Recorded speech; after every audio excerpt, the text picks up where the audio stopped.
இருளை விலக்கி உலகை எழுப்பும் ஞாயிறு அங்கே குடியிருப்பான். அவன் ஆனை முகத்தனின் அடியவர் மனத்தில் ஒளியாய் வந்து கொலுவிருப்பான்.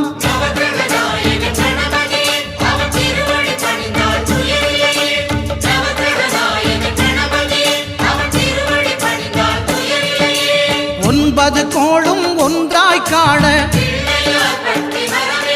அங்கு கற்பகம் என்னும் கடவுளின் மெய்யில்